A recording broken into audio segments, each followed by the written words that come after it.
Cuando comemos tenemos prisa y lo ignoramos. Cuando vamos al trabajo lo ignoramos y pasamos la vida ignorando al Espíritu de Dios. No puede nuestra vida continuar así. O Él es nuestra prioridad o Él no quiere nada. Porque algunos dicen que el Espíritu debe ser el primero. Yo digo que no. El Espíritu no quiere ser el primero en tu vida. Él quiere ser el único en tu vida. Le dije que íbamos a ir a otro nivel esta noche. Hay algo que el Espíritu clama y que es importante que recuerde lo que le dije que guardara en la papelera. Le dije que, ¿cuál era la frase? A los niños. El Padre se la reveló a los niños. La escondió de los sabios y de los entendidos y se la reveló a los niños. Fíjese bien por qué. Aquí está la conexión. El Espíritu, cuando clama al Padre, hay una palabra en arameo que es Abba. Abba. A-B-B-A. Incluso me puse a investigar un poquito. La manera de pronunciarlo era un poco con el labio, así, Abba. Va, junte los dos labios, por favor. El inferior y el superior, júntelos. Ahora diga va, pero como que avienta los labios así. Si está trompudo, tenga cuidado con el de adelante, por favor. Yo por eso me hice hasta acá, así. ¿Ya está? Diga conmigo, va, así. Ahora diga Abba, Abba. Esa era la forma aramea de pronunciar, Abba, Abba. Aparece 3 veces en el Nuevo Testamento, que las vamos a leer más adelante estas porciones, pero es una palabra extraña para el contexto en el que fuimos enseñados acerca de Dios. Tal vez a usted y a mí nos enseñaron un Dios regañón, un Dios que castigaba. La enseñanza de la iglesia en los siglos 16, 17, 18, incluso el 19, tenía que ver con un Dios justiciero, un Dios que castigaba al que se portaba mal, y lo vemos expresado, por ejemplo, en algunos templos católicos en donde afuera hay gárgolas. ¿Ha visto esos como demonios afuera de las iglesias? Yo siempre decía, ¿por qué hay demonios ahí afuera y por qué hay imágenes terroríficas afuera de las iglesias si es la casa de Dios? Mi entendimiento de niño. Hoy he comprendido que lo que enseñaban, la teología que enseñaban era que afuera de esa casa, si te salías de esa casa, te ibas a encontrar con los demonios. Entonces enseñaban un Dios malo, un Dios que castigaba, y entonces tenía que ser la persona rígida, pero era algo a fuerza y era algo que su espíritu entendía, pero que no tenía una relación con el Espíritu de Dios.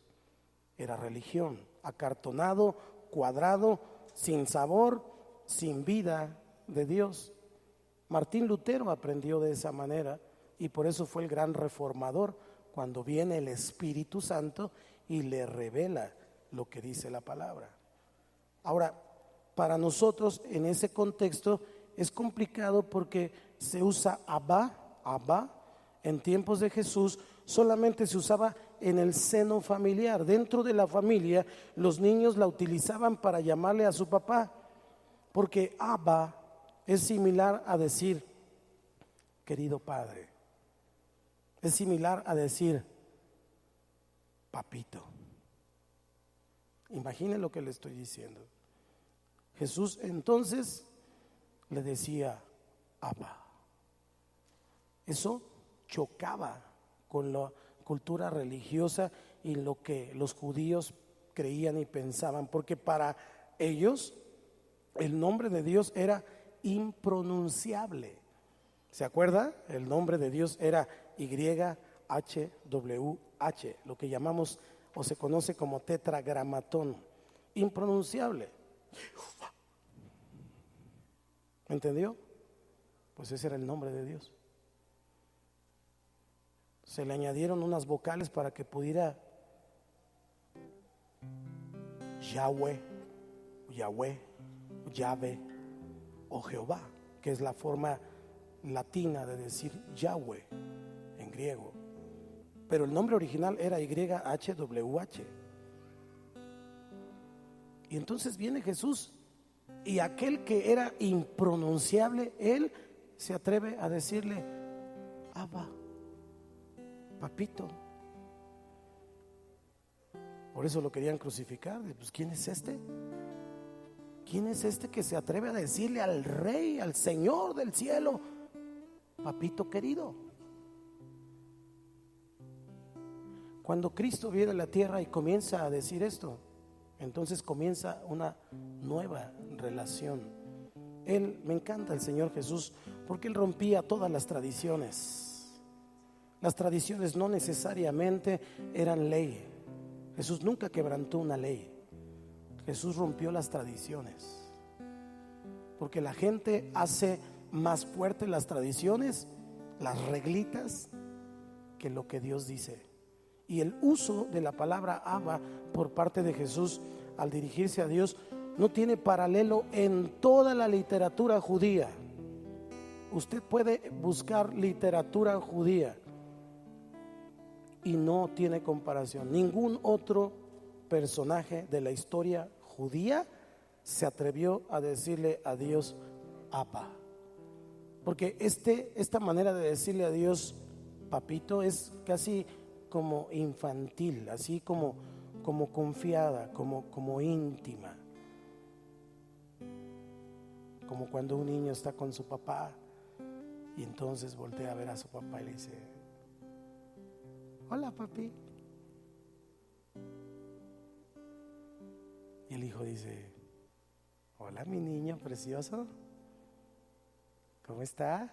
¿Qué es lo que hay? ¿Qué es lo que hay? Y el niño: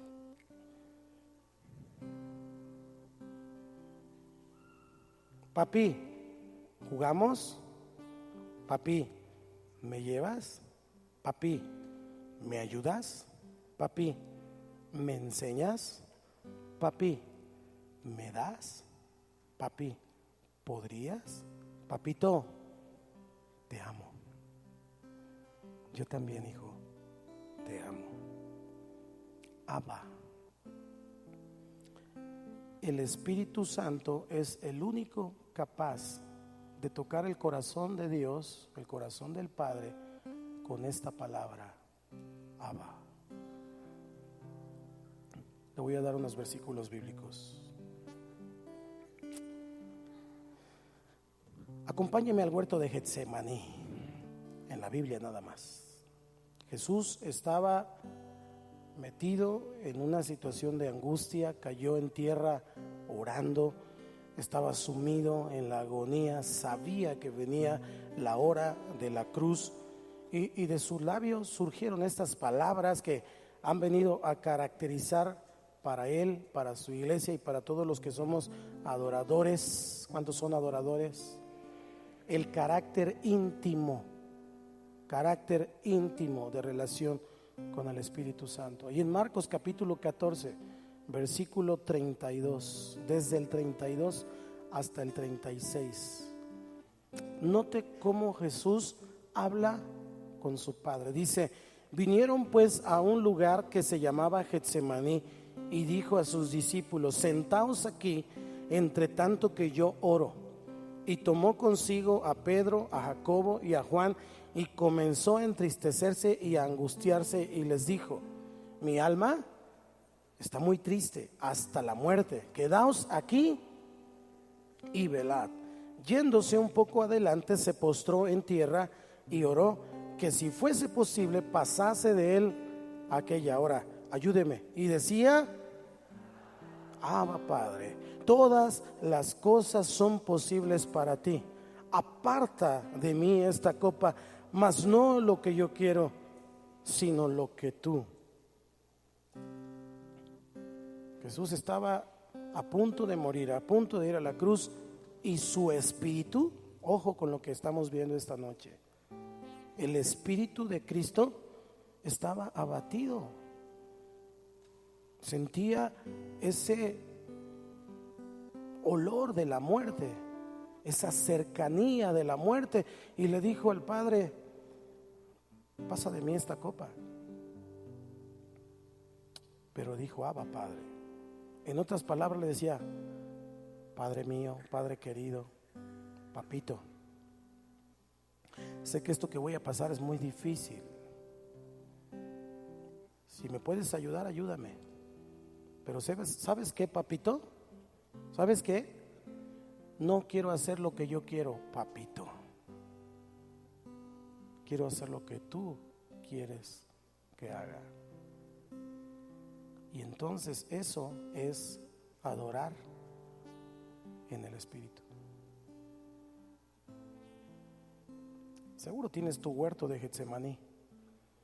Seguro hay una situación que se parece un poco al huerto de Getsemaní. Y seguro le hemos dicho al Señor, pasa de mí esta copa. Pero lo que Dios está esperando es, no se haga mi voluntad, sino la tuya. Cuando los discípulos le pidieron a Jesús, Señor, enséñanos a orar, Mateo capítulo 6, Él les dijo, vosotros pues oraréis así: Abba, Padre, Padre nuestro, Padre querido. Hasta ese tiempo el pueblo de Dios no se podía relacionar con Dios como su Padre, aunque el Padre siempre había querido ser su Padre, pero no tenían la capacidad espiritual. Cristo viene entonces a romper todos los paradigmas de ese pueblo religioso, y finalmente vemos el Nuevo Testamento, y cada vez que Jesús se refería al Padre aparece la palabra pater, que es el griego, pero que su base es la palabra Abba del arameo. Y pater siempre se refiere al Padre, a nuestro Padre. ¿Cuántos tienen un Padre que los ama? De tal manera entonces que la oración de Jesús se convierte en la oración de sus discípulos, la adoración de Jesús se convierte en la adoración de sus discípulos, la intercesión de Jesús se convierte en la intercesión de sus discípulos cuando viene el Espíritu Santo y les revela y les hace posible una relación íntima y personal con el Padre por medio del Espíritu Santo. Entonces el apóstol Pablo en el capítulo 8 de Romanos, versículo 15 y 16 dice: pues no habéis recibido el espíritu de esclavitud para estar otra vez en temor, sino que habéis recibido el espíritu de adopción, por el cual clamamos: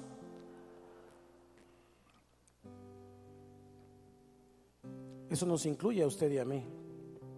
Abba Padre no era solo para Cristo, Abba Padre no era solo para los apóstoles, los 12.